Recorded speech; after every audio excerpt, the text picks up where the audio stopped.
I just want to begin by asking you how you got into this field of organizing and mobilizing, and where did this journey begin?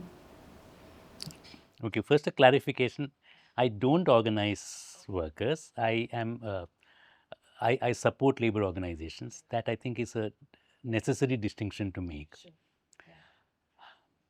My my training is in engineering and business administration, and I worked in industry for some time, for maybe a decade and a half. Then gradually over a period of time, I moved to working with unions. The movement happened at a time when I don't know if you would be aware of Kamani Tubes as an experiment with a worker cooperative. This happened at a time when Bombay was going through closure of industry and shifting out of uh, industry in a large scale, mainly in the engineering and pharma sector. When unions felt that there has to be some resistance to that, and Kamani Tubes was one of the early examples of a successful resistance at that time, of forming a worker cooperative, which actually lasted for about 8 years.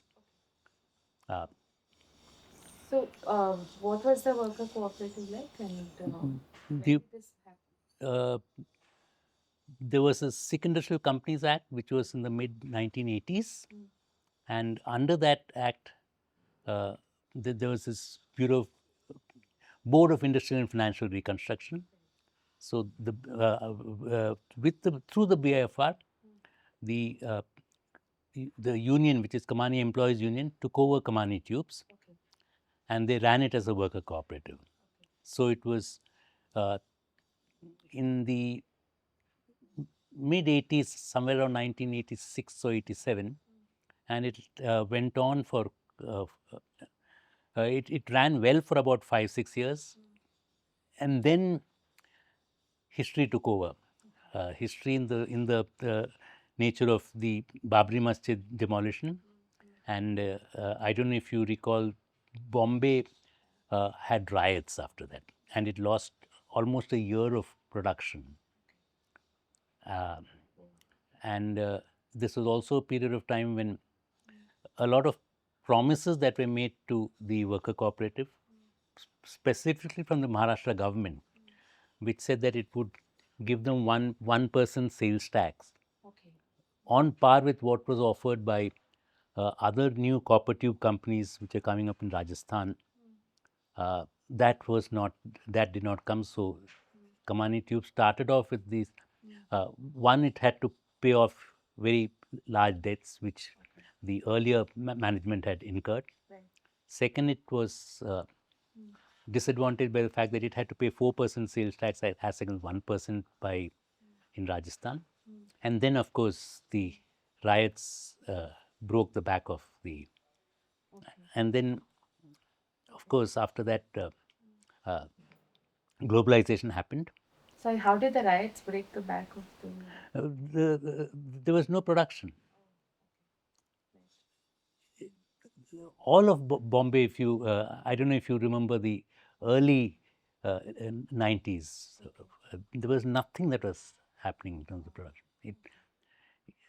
It also would have contributed to the industry moving out, and good for the real estate, bad for the working class. But all this was part of what happened at that period of time. And then with globalization, banks stopped funding union ventures of this sort, and that was it. I mean, in fact, Kamani Employees Union was successful in taking over another Kamani group company, which is KMA Limited, which also has Pratibha knows it well because she has attended some of the general body meetings in Bangalore, because they had KMA had a factory here also. Main plant was in Bombay, but one factory was there here. So they were in the process of taking it over, but then with the whole globalization and with the liberalization that happened, uh, the banks shut the tap of funding to these ventures. And So what did the BIFR do at this point? BIFR then said that these are no longer viable. So that was the end of it. We did try a lot to uh, look for other types of, at that time, crowdfunding, of course, was not a vogue, but we did try to get other, uh, including trying to get interest from international funding organization, but nothing came out of it. So ultimately, all that was left was to try and get the workers as good a compensation as possible. And that's where Pratibha was also part of the whole discussions. That Were you able to get compensation for workers? Yeah. And so that's how you began this work of supporting organizations. I began because my background is in finance. So I was, for me, it was, I was tired of the corporate sector. So this seemed to be a good way to look at an alternative where I could use my skills in finance and industry to see if rehabilitation plans could be put down and then actually implemented.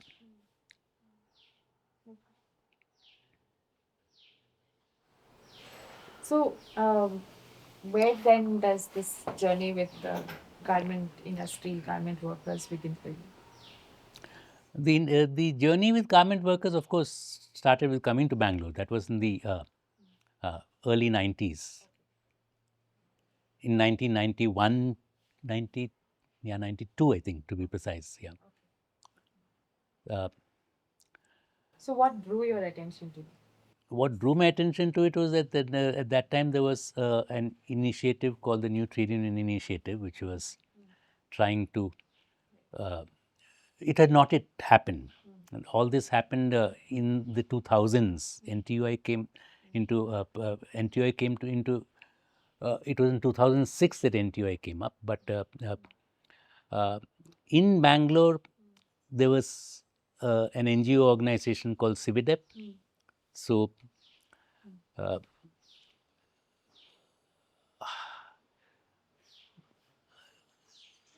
it was through that NGO organization and Jairam and Pratibha, who were part of that organization at that time.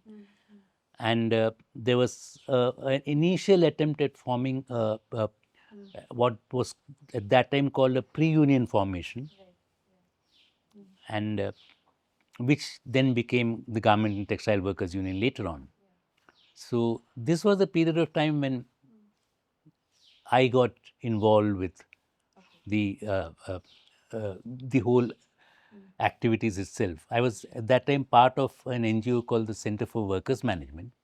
So we did work with unions and workers both in the formal and the informal sector. So What kind of work would you do at CWM? part of it was what I have always done, which is trying to help unions to understand industry and to help them through the process of collective bargaining in terms of understanding the finances of industries. And part of it also was where the informal sector is concerned, there you negotiate with the state, you don't negotiate with the employer. So then trying to help them in how to do a negotiation with the state government itself. So even when we talk of the garment sector, for instance, wage is not bargained with the employer over here, wage is bargained with the state. And with the employers as an association trying to influence that wage in a tripartite process. So there, to the extent possible, trying to work with unions to see how they can put forward their demands in as logical a way as possible. So that's the work that Center for Workers Management is doing, and you Among the other things, yeah. And so, well, you were introduced to this because of CVDF, the NGO, and The garment sector, yes, yeah. what was your? Do you recollect what your first engagement was, and what did you first do? My first engagement with CVDF was actually going to hold a workshop. Okay. So that's how I on employment conditions, I think, more focused on the whole issue of sexual harassment at workplace right at that time. And there were other unions also there at that time. So rather, there were other NGOs also. There were no unions at that time. So uh, through the process of that workshop, a working relationship was then formed with the activists in Cividep who were working with garment workers. And through that process, also to get to know workers in the garment industry.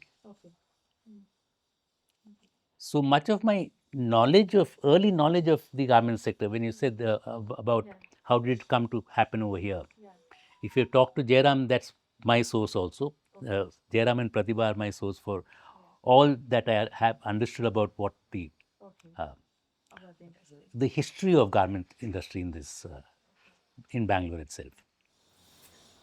So I just want to take you back to the time when you first started engaging with the activists in GATWU. Do you remember what were some of the challenges that they were facing,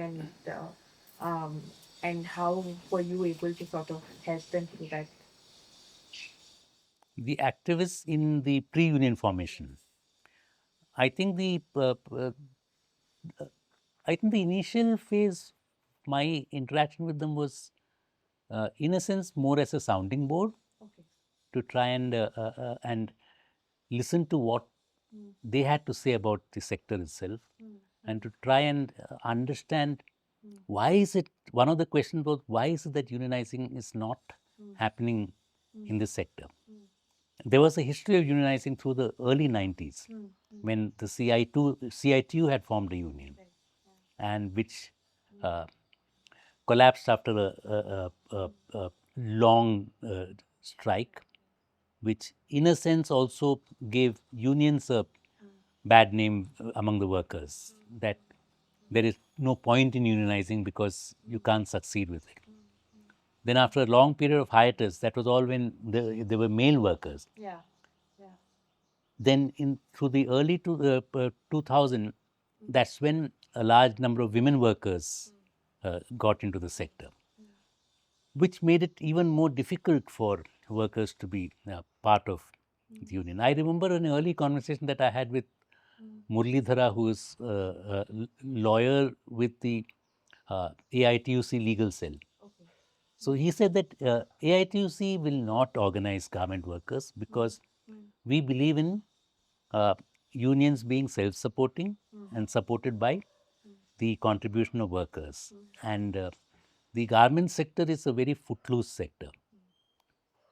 At that time, it was a footloose sector also, in the sense that workers would come and join, be there in a factory for 2 years, 3 years, whatever, then they would quit, then go and join another factory. Essentially, that probably was the only way in which they could deal with the type of uh, violence that was there in the factory. Violence, I mean, both in terms of extreme uh, uh, production demands, long hours of work, and the whole pressure that was there from supervisors to uh, whether it is sexual harassment or harassment just to get work done. And the only way in which workers could probably deal with it that time, when there was no voice that the workers had, was just to quit work, recuperate for about 10-15 days or a month, and then join another factory. So that was the nature of footloose engagement. So in that context, unions did not make much sense to workers because you didn't have a long-term and you didn't see yourself in a long-term engagement with the factory itself. So then why the unions? So in that context, I think that was the reason why for a long time it was very difficult for unions to form. Just shut it. I thought I'd shut it.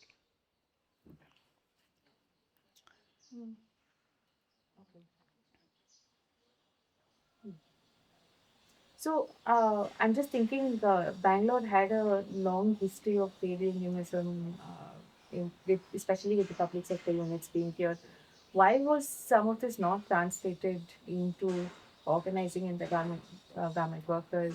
Why was AITUC such a long history of organizing workers not able to uh, do this? Apart from the fact that it is footloose, that's just the nature of the industry.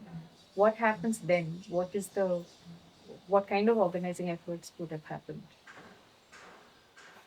What kind of organizing efforts that could have happened is when you look at the history of uh, informal sector organizing in Karnataka itself.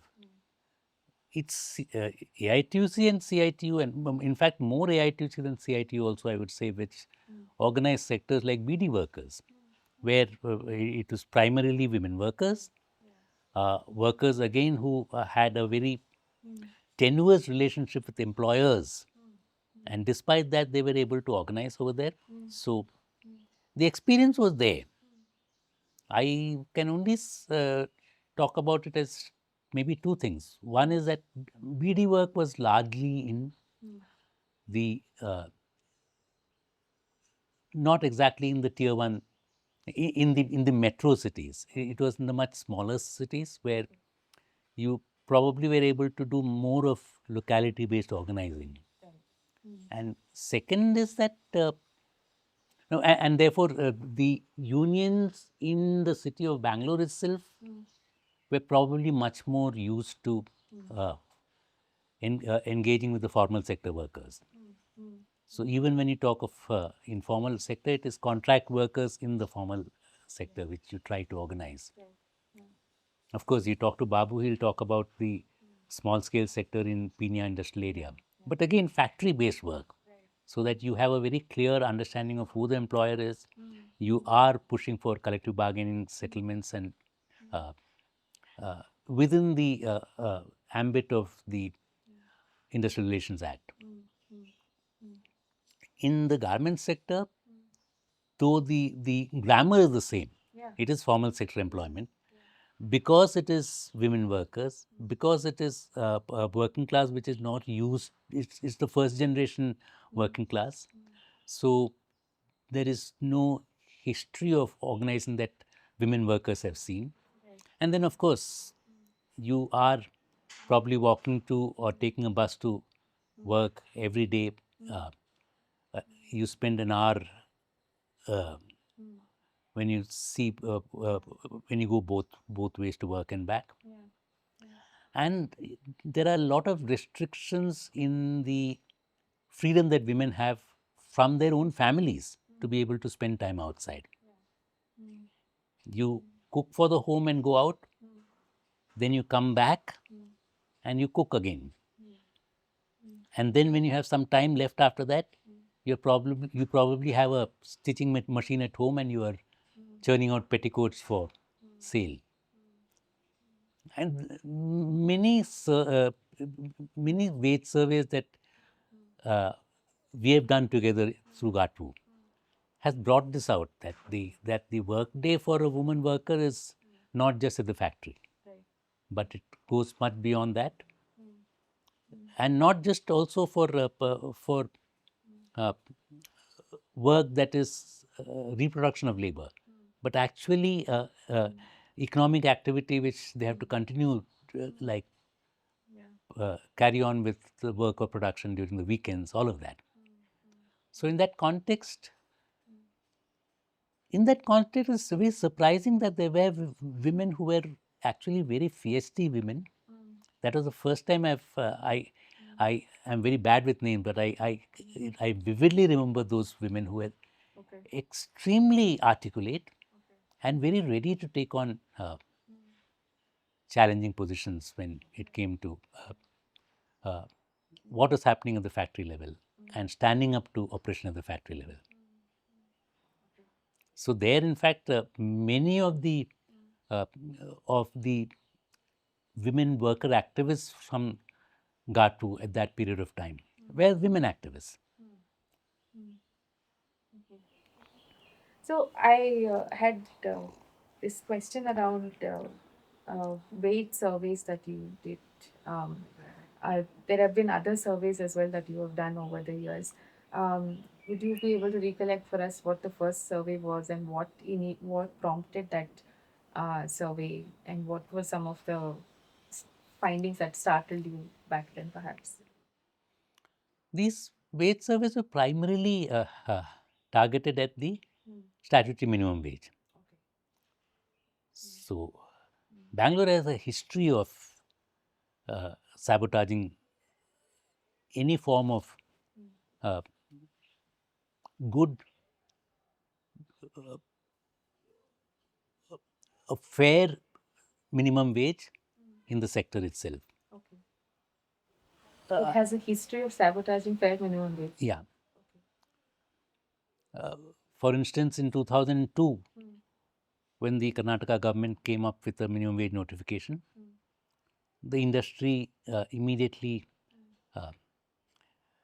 protested against,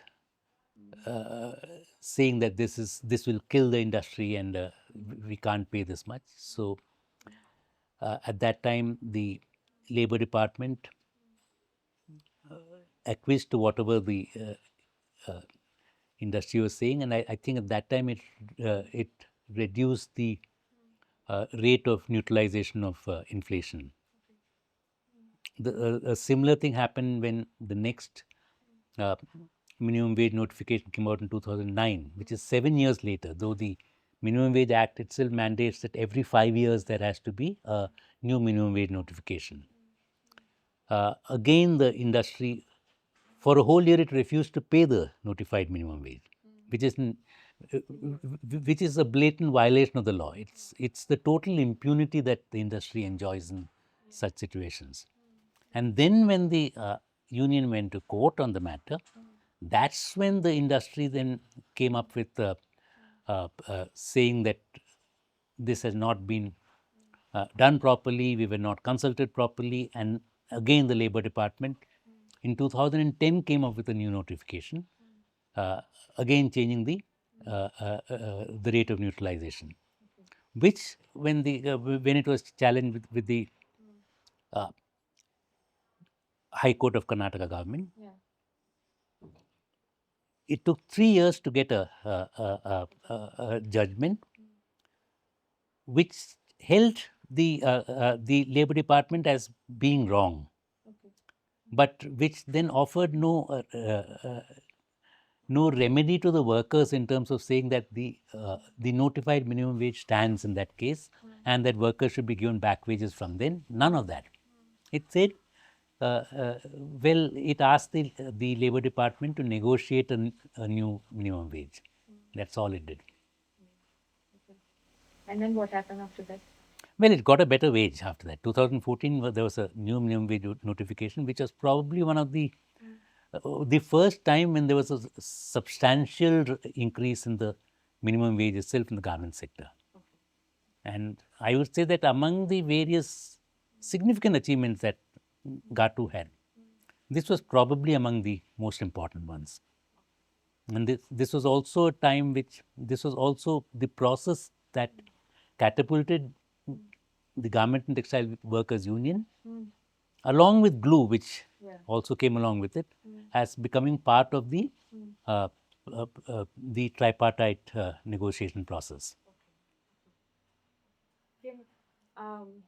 Just a few questions around what you just said. So, the wage surveys help to establish what exactly in the The, sector? the wage surveys helped us to establish. Okay, let me try and see what are the significant things that we established. One was to say that the average worker actually has is there in this industry for the long haul. To say that these workers are there just for 5-10 years and then they leave, that is not true of the average worker. Oh, okay. Workers might leave in between for various reasons. It might also be to access my savings in the PF account, or if I have finished 5 years of work, then to access my gratuity. Of course, in the early 2000s, very few workers actually got to uh, see their gratuity itself, because the management ensured after 4 years of work that these workers were pushed out, targeted them for the hardest types of jobs in the factory, and got them out. But from the mid 2000s, there was some form of protest. So there was some form of, I think the Jungle Raj was no longer there to that extent. So workers could probably access their gratuity, and many workers did, because there is always a debate in this when you talk of the lower end of the working class. What is more important, a pension when you retire, or an access to money earlier on? And I think this also talks about the PF strike of 2016. Almost any garment worker that I've talked to has always maintained that we need money. We need money now at various times. It might be because we are finally thinking of building our own house. Even if it's a government supported thing, then we have to put in our own money. Or we don't want our children to carry on in this sector. I have a bright child. I would like to see that the child gets on in life. So I need money for the child's education. Or it could be a marriage, it could be a festival in the village. These are all feudal, these are all old remnants of feudal societies. You have to spend money on all this. You may be a worker in the urban city, but you have very strong ties with your rural hinterland. So there are expenses that these families have, which cannot wait till your retirement age. And these expenses are much more important to that worker than what will happen at that time. And the second thing is that uh, we may have a concept of a retirement age, but for a worker in the informal sector, there's nothing like a retirement age. Many of them would die in harness, maybe die in harness taking care of their grandchildren, but whatever it is some form of uh, in the direct production of economic goods or reproduction of labor. You are in some way or other active right through.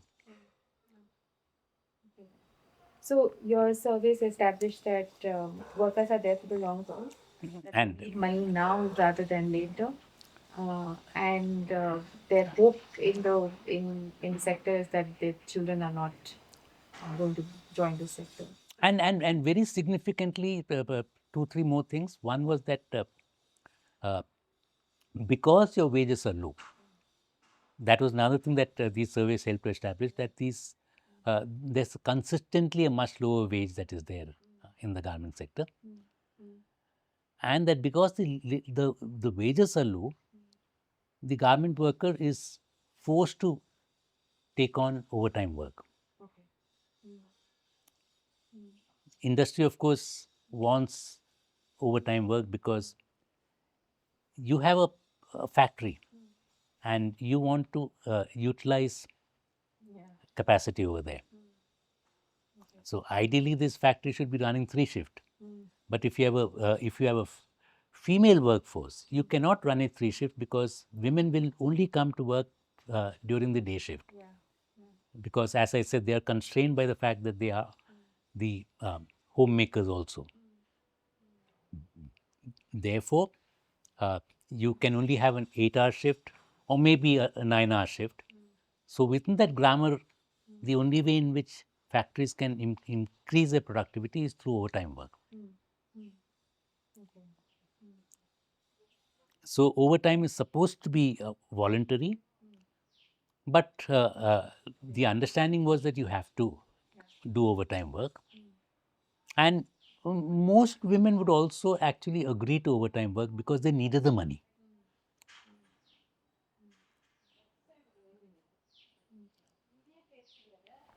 So these are some of the findings that from. And these are some of the findings. And the other one very significant thing that we found was that a significant proportion, it could range from anything, I remember anything between some 11 to 17% of, I'm just, these numbers are off my head, but they won't be very much different from what the surveys brought out, of the workers in the sample were single women headed households. So it's not just that my wage is low, I'm the only wage earner. So that added a certain burden on the woman worker herself. Till her children were of age when they could also join the job market. And for these women, it's an even more of a challenge to see that their children can actually delay entering the job market, entry into the job market till they have finished their studies. So yes, it's a huge burden. And in that context, to say that women are there only as that is a secondary employment, which is what the industry used to always use as at that time as an argument, that the main wage earner is the man. Whatever the woman earns is just an add-on, so you don't need to pay them the same wage as uh, the other sectors where men are employed. So this is something that one has heard even this with Pratibha and Jairam also saying that even the state governments also say similar things, that this is secondary income, not the primary income. Um, where do you think this is coming from? This kind of understanding of a female worker. I don't think that exists any longer. I think that uh, I would think that now there is a different view of the matter. But where it came from was the fact that it's always been there, that that there is a gender division of labor and a gender wage gap. It exists in the rural economy for sure, where plowing is significantly for less number of hours and pays much higher than sowing and harvesting.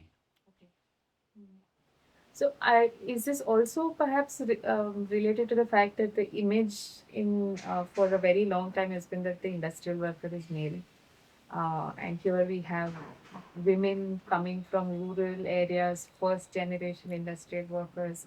So that unsettles, but no one's able to actually accept this reality that the industrial worker is no longer male.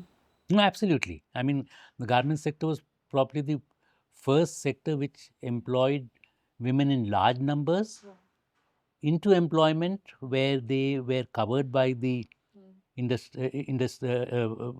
the Industrial Dispute Act. Uh, Otherwise, if you look at, say, an Anganwadi worker,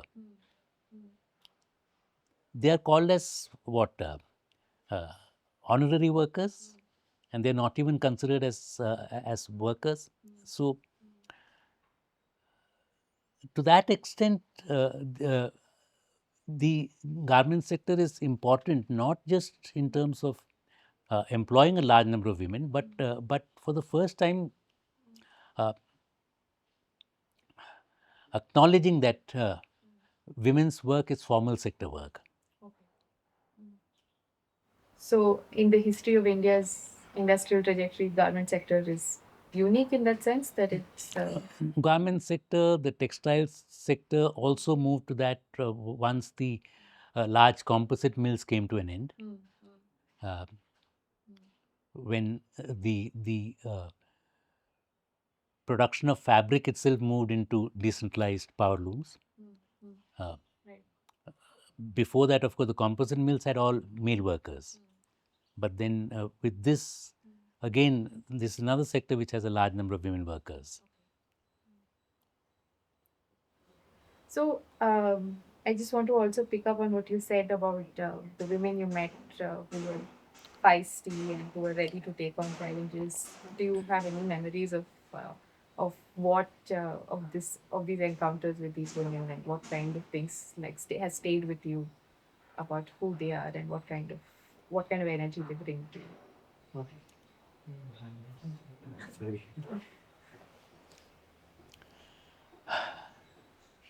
How do I put it? I mean, one is that there is a notion that uh, women would remain quiet during meetings and discussions, and the dominant voice would be that of any men that are there. Just the fact that in the early meetings of garment workers, most of the participants were themselves women. That itself, I think, helped the process of women finding their own voice.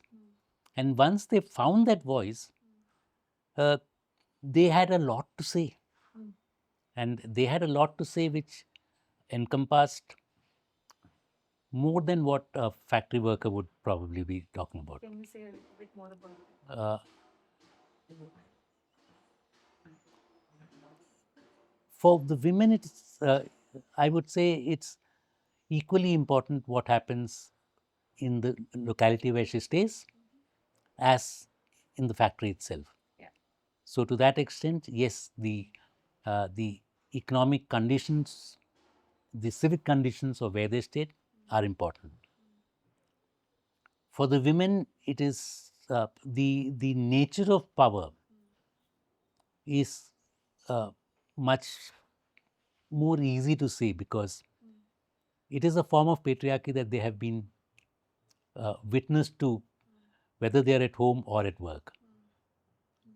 And so the understanding is much more clear, which probably would be there for instance, for a Dalit worker working in a factory, where there's a continuum between what that worker faces in society. May not be at home. At home, the Dalit male worker might enjoy patriarchal privileges. But in society, otherwise, the same thing that the oppression of the Dalit worker faces would also be there in the factory, which probably is not as directly felt by those who are male and not Dalit when you talk of factory work itself.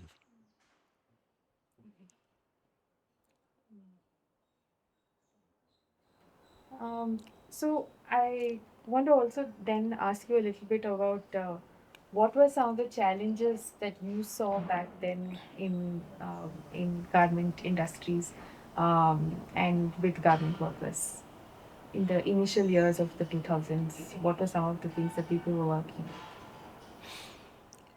Well, one obvious thing is what Murli said is a reality, that getting workers to participate in meetings is possible. And when they come and participate in meetings, they are very articulate. They know exactly what the problems are. But then for these workers to come out consistently as a union leadership needs to do, that is still a it's a long haul for that. So even today, when you look at the union leadership in the factory, there would be overrepresentation of men when you see it as a proportion of the male workforce in the factory itself. Because women don't have that sort of time. We saw this even in places like the Shahi factory in Madur or Srirangapatna factory. The men, they may even be much less condescending to women. They may have a much greater sense of equality with women, but they are much better equipped to be the union activist. They have time. They don't have to cook at home, and they are mobile. They have their scooters, motorcycles, whatever it is. So they are much better equipped to be the union leadership itself. So then there is a dependence on Pratibha and Rajera to carry on with the work of organizing. And that over a period of time, it's not sustainable. I just want to take you back to this idea of pre-union that that you were speaking about. Munnade was the organization that we started as a more as a social welfare organization. But back then, was there an idea that this is going to lead to a union, or the idea was to just reach women workers? What was it like? What was the because this is pre-union um, is a post facto characterization, or was the idea already there?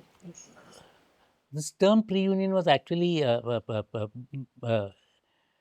brought in by, at that time, uh, the General Secretary of the NTUI, Ashim Roy, Okay. who was also the president of the Garment and Textile Workers Union. Okay.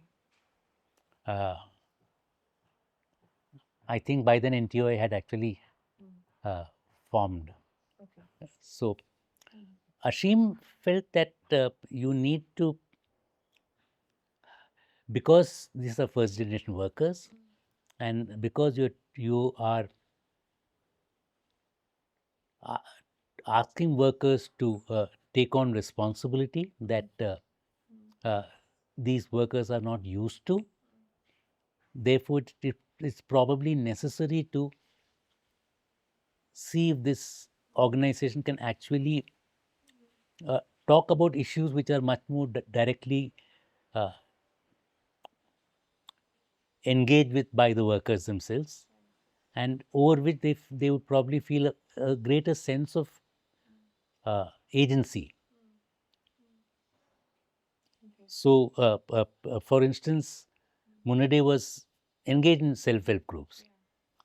That's something where women have an agency, and that is a form of organizing where women participate in much more active way than in a union setup. So, to use these as a way for women to understand the power of collective organizing. So, to that extent, I would say yes to the question that there was a notion that the pre-union organizing should lead to unions, and it's not necessarily a post facto defining of what was there.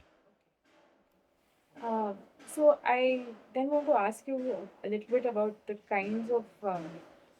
So we've spoken about how some of the more traditional unions did not want to organize with garment workers because of the footloose nature of the workforce. I'm only talking of one union, AITUC, Right. So. and one person from that union. Okay. Yeah. But it is also a fact that none of the traditional unions have actually entered this arena and done the organizing. Um, do you think it has something to do with what organizing, what the definitions or understanding of organizing was with traditional unions, as opposed to GATU and other unions that have come up, which don't have that long history of organizing since like the early 20th century. They are new formations supported by NGOs and have come into being in this period with a very different history. Does that then have something to do with why traditional movements have not been able to? Because they don't because for them organizing means to do it in XYZ ways.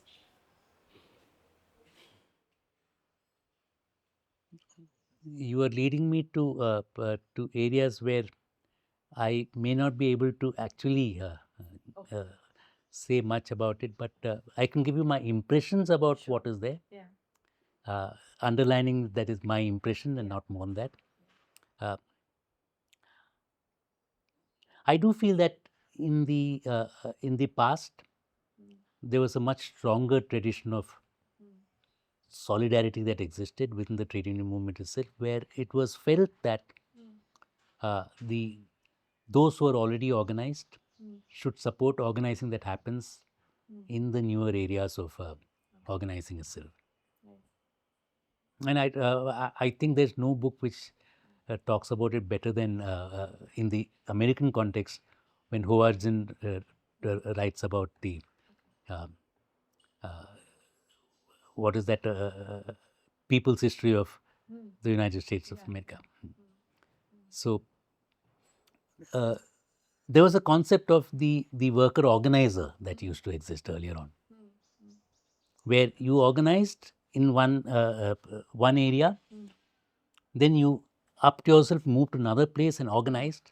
And these worker organizers were actually supported by the trade union itself. Okay. Clearly, that is the way in which, for instance, the BD workers were organized, where you probably had workers who were from the formal sector, who then came out and helped in this organizing process. Today, that form of organizing, I'm not saying that it doesn't exist. I mean, all the central trade unions have their whole timers, and these whole timers are moving from one place to the other. But how much of their time is spent in new organizing, as opposed to how much is it spent in, uh, uh, for want of a better word, in safeguarding your turf, Right. is a question mark. So that organizing happens in areas where already there is some form of organizing that is there. So it is competitive organizing in sectors which have already been broken to organizing. Uh, I then want to ask you a little bit about what is the specificity of organizing in the garment industry in Bangalore? We know that, for instance, CVDF was one of the first organizations to uh, start working, if not organizing, garment workers. And then that means that there is like uh, an NGO has initiated this, the first steps, and then of course different things have happened. Um, what were some of the pros and cons of this kind of thing that has already happened, like of this move? Well, the pros are very uh, is there to see that without that initial support, it would have been very difficult for any form of organizing to happen in this sector. Then you would have waited for a 2016 struggle to happen, which would have been a spontaneous struggle and which would have died down after that also. It wouldn't have led to any unionizing work. Unionizing work needs uh, some degree of uh, operational stability. It cannot be, union formation is not a spontaneous thing. It is probably taking on the existence of an unrest which is there in the working class, but it has to be channelized, organized, and nurtured, and all that needs support. And that was a necessary support that was provided by these NGOs. The cons of it are also therefore very much there. The NGOs then felt that we are the creators of these unions, and therefore they have to be beholden to us, uh, and we will not countenance their independence from us. And the other part of it is that, therefore, the NGOs never prioritized membership organizations. We are providing you the funds, so why do you want to collect money from your membership? That's secondary. In fact, it is better for us if we don't collect money, because uh, as per FCRA rules and all that, if you start becoming a political organization, so called, then it makes our task that much more difficult.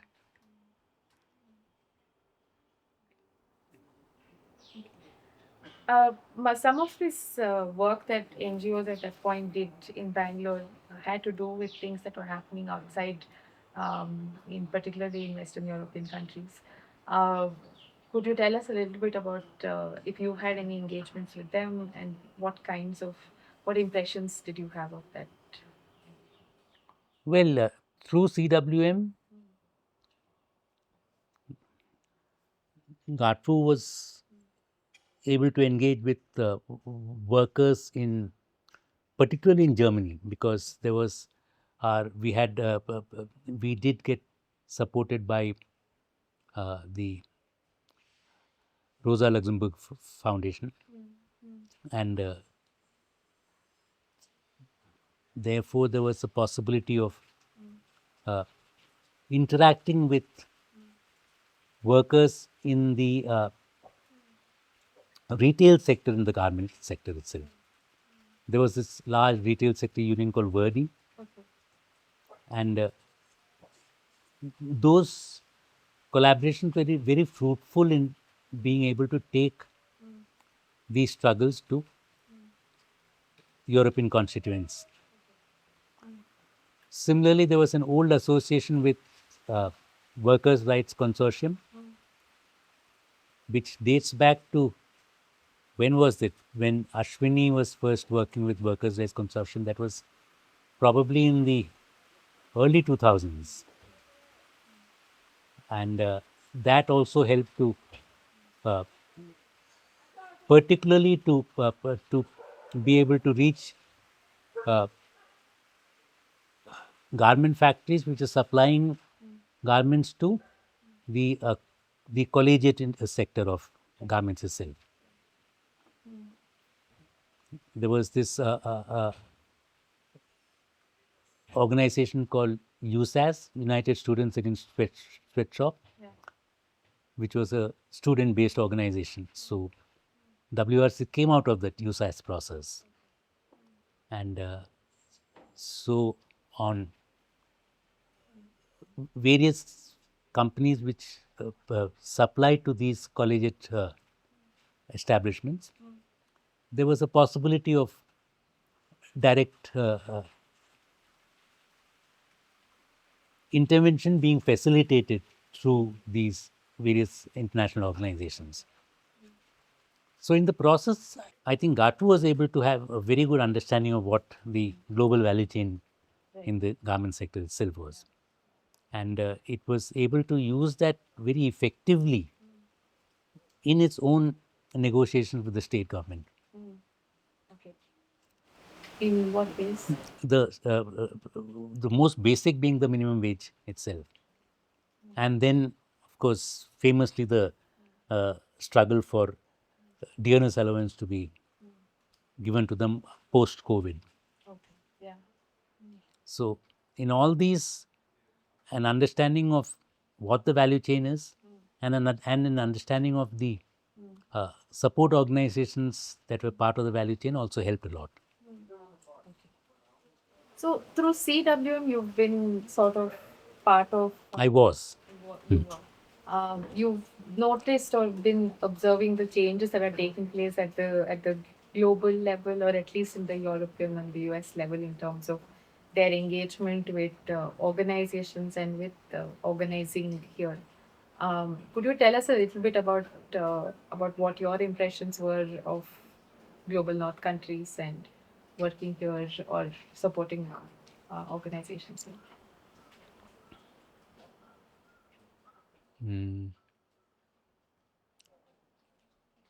It can't be a linear narrative. There are all sorts of things that one can talk about in this, and of course, here my biases would be very strongly visible because there were some organizations that I've been closer with, so I know them better. Yeah. There are some organizations of which I have only a hand's length understanding. So there are organizations like the Workers' Rights Consortium which have consistently said that uh, we will not be a campaign organization.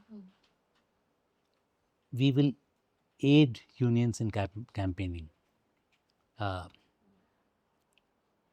that our job is in research and in producing report that unions can use to take the matters up. Today, of course, this is from uh, talking to WRC members itself, that is changing a bit, so that WRC also is facing the pressure of what global funders demand. that they are also becoming campaign organizations also. Well, but I would contrast this to an organization like the Clean Clothes Campaign, which has been pure and simple a campaign organization. So the experience that the Garment and Textile Workers Union has had with the Clean Clothes Campaign, for instance, has been a mixed bag of goods. Most famously, there was this uh, FFI, Fibers and Fabrics India Limited. I don't know if Jairam and Pratibha already talked to you already about it. Uh, there were mistakes that our own campaign organization did in terms of producing a fact-finding report with claims that was very difficult to defend in a sense, which gave the company a chance to then come back and say that these are all defamatory charges against us.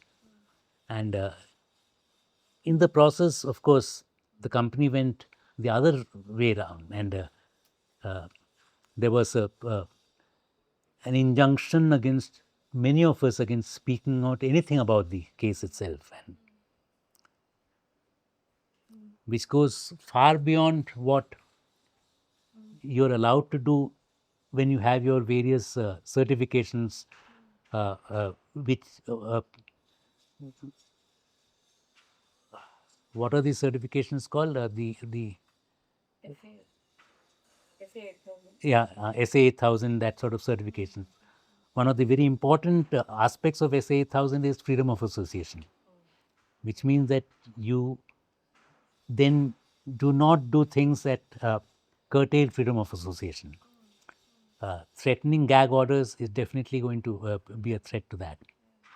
So we had argued in that way. But yes, the Clean Clothes campaign was very intransigent in terms of listening to what the union wanted. To say that, okay, we want to tone down the temperature a bit because that's the only way to take uh, negotiation forward, and it's affecting our other organizing work itself in the sector. But some of these campaigns can be very be-minded in the way they approach these things. They can be very Bloody-minded in the way in which they approach these things, where they say that what we put up as part of campaign, we can't take it down, and things of that sort. Where the need to dominate the discourse, rather than saying that the union has the first right to see where the discourse goes, and we only play a supporting role. There again, there is a whole hierarchy that's created because it's the campaign organization that are flush with money and the unions that have no money in contrast. So many unions in that context then take the direction which these campaign organizations and the funding organizations linked to them push towards. So that also then led to a situation where some forms of compliance are prioritized over some other forms of compliance. Such as sexual harassment at workplace is something which uh, can be supported. Economic demands of wage, etc., may not get the same sort of support as the non-economic demands.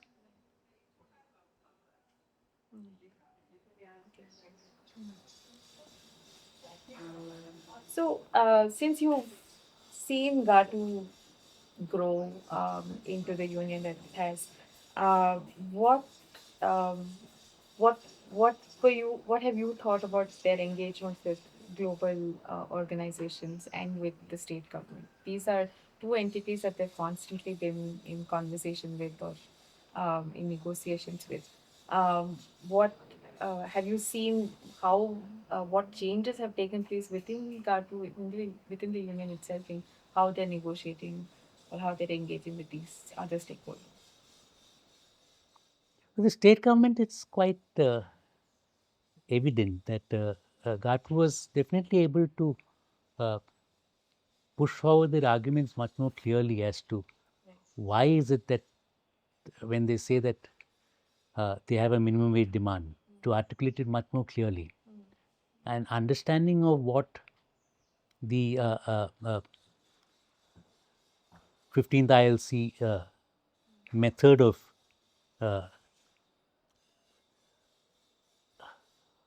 actually arriving at the minimum wage itself was What is the 15th? 15th Indian Labour Conference. Okay. It's from that all the formula for, see, there is India has, as far as the law on minimum wage goes, India has a very good law on minimum wage. Okay. It is in the implementation that the problem occurs. Right. So the 15th Indian Labour Conference set down the rules for how the minimum wage should be notified, should be arrived at. Right. And that was then modified with various other judgments afterwards, which added on to the basic 15th ILC structure. Okay. So, in the process of the work that the Garment and Textile Workers Union did in terms of research, it was able to, for itself, see what the minimum wage ought to be in terms of actually finding out what the expenditure is of garment workers' family, and it was also able to understand the structure of employment and wage in other garment manufacturing centers in the country itself.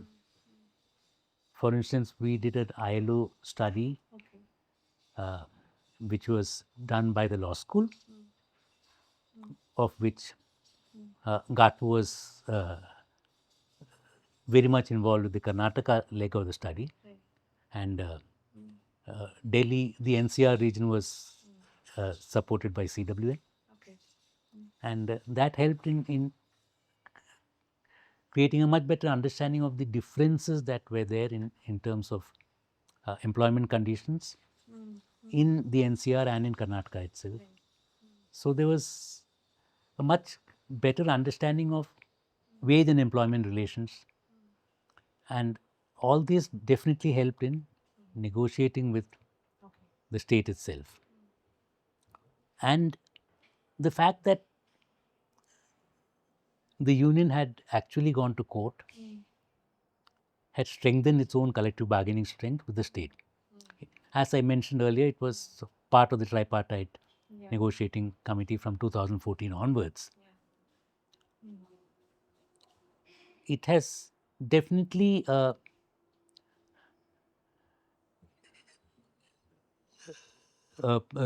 it's a known entity in the Labour Department today.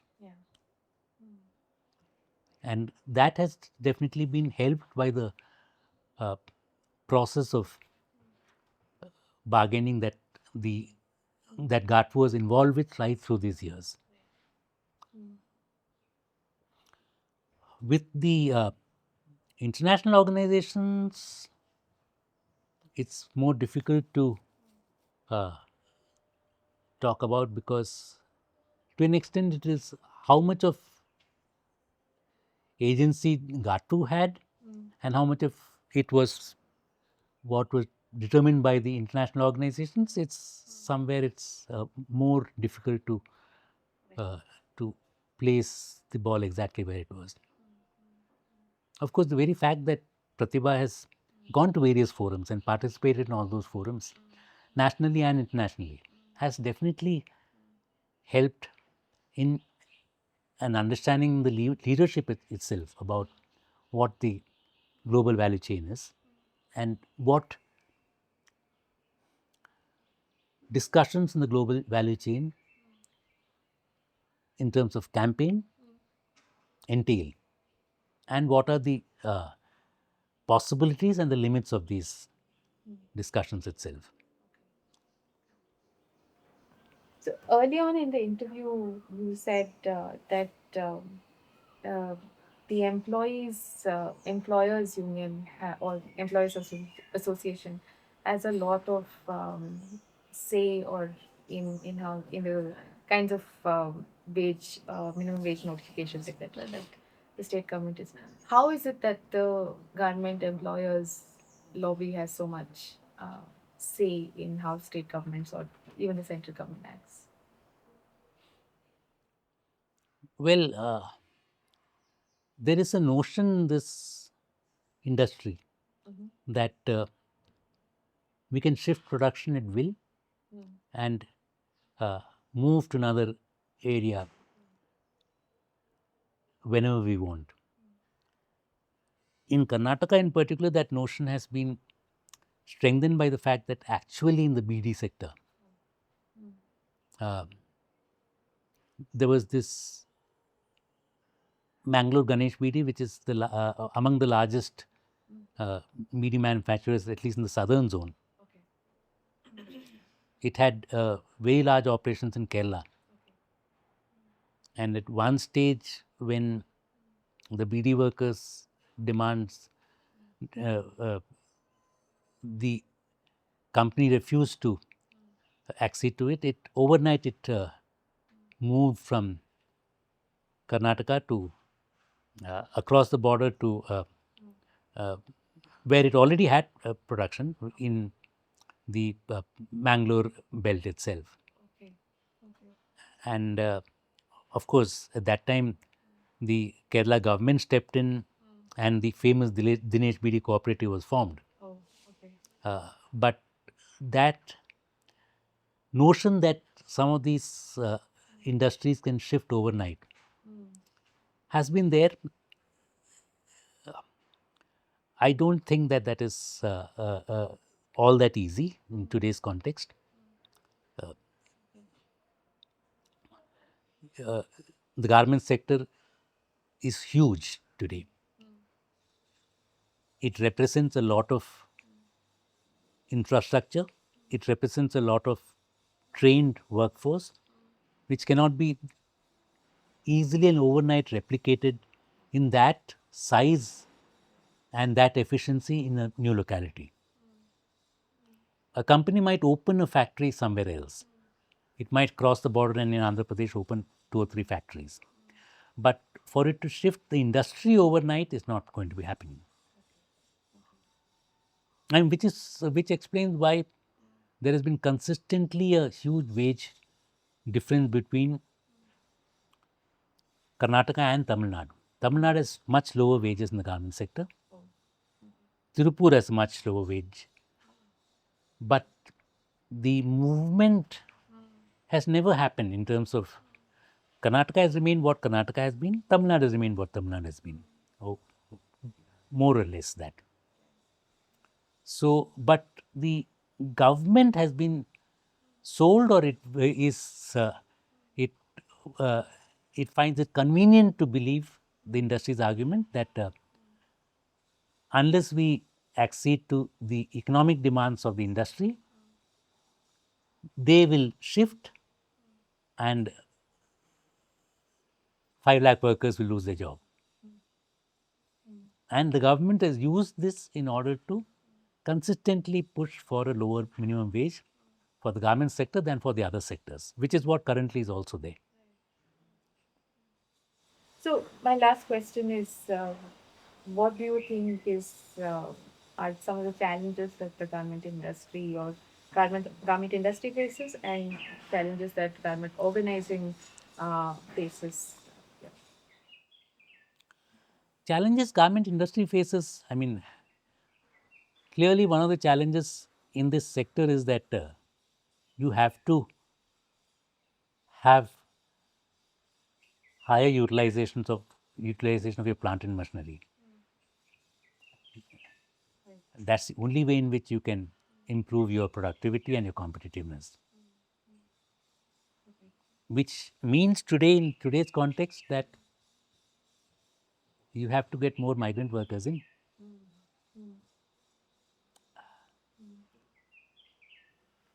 I don't see how one can stop that, because there is an economic rationale for increasing productivity in the sector in order to retain competitiveness.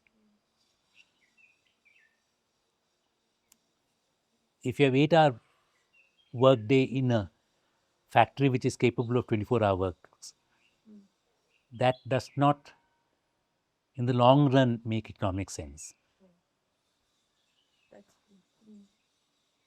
So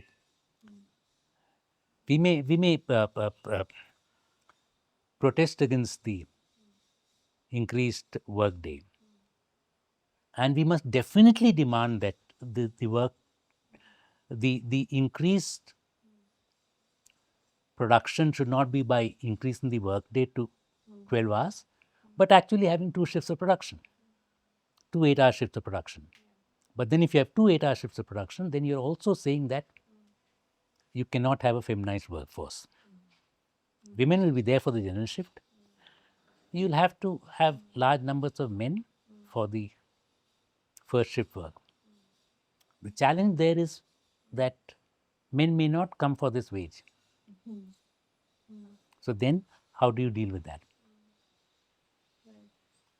The form of organizing might become different if you have large numbers of men also coming into this workforce.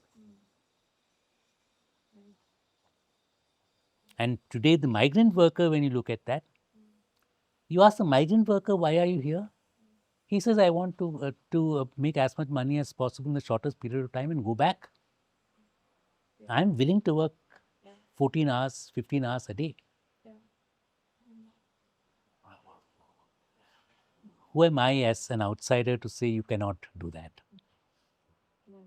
It becomes a very difficult question, even a difficult ethical question to address. So while I say that any 8-hour work day should be sacrosanct, we are holding on to straws at this moment, I think, and somewhere I don't know what the way forward would be for this. The writing on the wall is there. There is migrant workforce which is coming in. There is a reluctance of local workers to take up this job.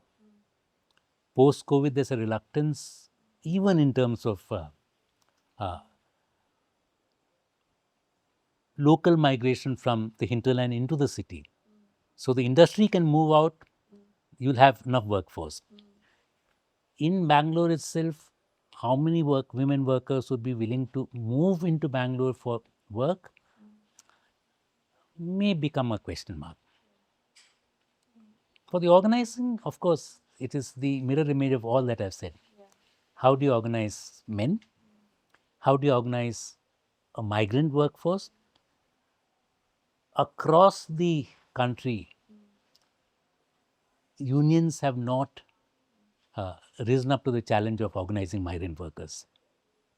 When you say women are footloose, migrant workers are even more footloose in terms of where they are, how they are, and what is it that they are demanding.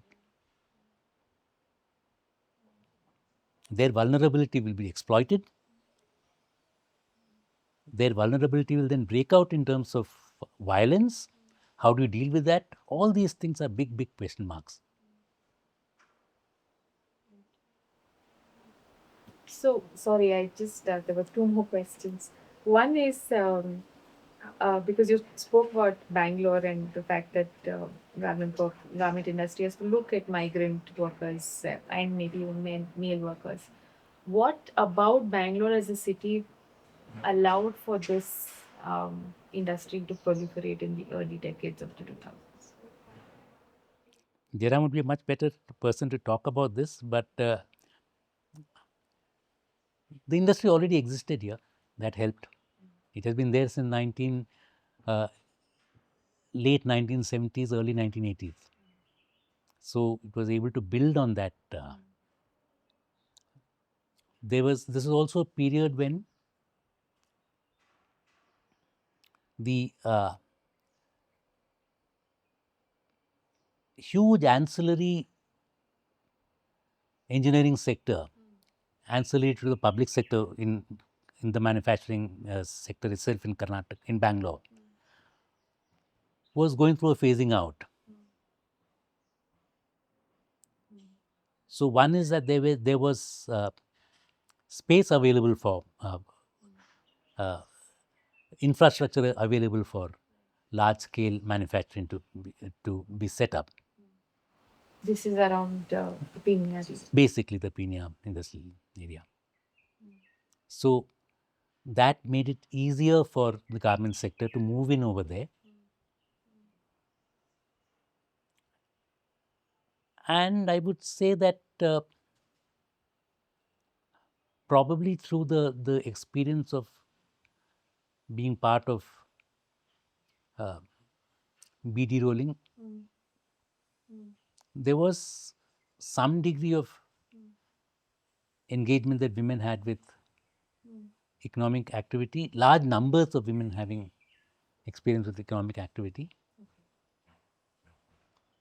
Beyond that, what else can I say? I mean, beyond that, of course, there is the whole thing of the skewed nature of economic development in Karnataka itself, so that there was a constant supply of labor from the northern Karnataka region. The last question is around. Oh yeah, one more thing, which is that uh, Bangalore was also the IT hub, so there was a development of infrastructure here, which was useful for the. After all, when you talk about companies which are part of a global supply chain coming in here, it does not mean only workers. It also means officers, managers, some of whom are uh, uh, highly paid managers, and some of whom are global managers. So you will not see them going to a small town in Rajasthan, for instance. They have to live somewhere in standards which are comparable to what they are used to. That also Bangalore had something to offer in that. Yeah, that's it. The last question is this thing that you brought up about the PF strike. April 16, 2006. Right? No, 2016. 2016, sorry. April 17 and 18. Okay, April 17 and 18. Um, that is something that that happened spontaneously and then it was gone. Uh, Looking back at this moment, what uh, what do you think? What do you now think about this moment of spontaneous protests and what did we lose? What did we gain from this? It's difficult to say, but when you say uh, what did we lose, we lost an opportunity to actually uh, increase organizing over a much larger scale. But then, how do you, in a as I said, spontaneous uprising of this sort doesn't lead to organizing effort. To be fair, GATWU, from before the strike itself, it had its pamphlets printed, all of that ready for, and it had even started, if I remember right, some degree of pamphleteering on the whole issue of PF. And it was able in the uh, Mandya region, in the Madhur region, sorry, to actually give some degree of leadership to the Shahi workers in order to come to the Mysore road and block the road and all of that. But beyond that, given the level at which union organizing the city itself was, I don't think unions were prepared to. Were in a position, I'm not even saying prepared, we're in a position to take greater advantage of this uprising itself. What the gains were is clear, that workers were in a very loud voice able to say that we are a politically strong segment in this society. Today, they can clearly state that we are an important vote bank, and we cannot be ignored.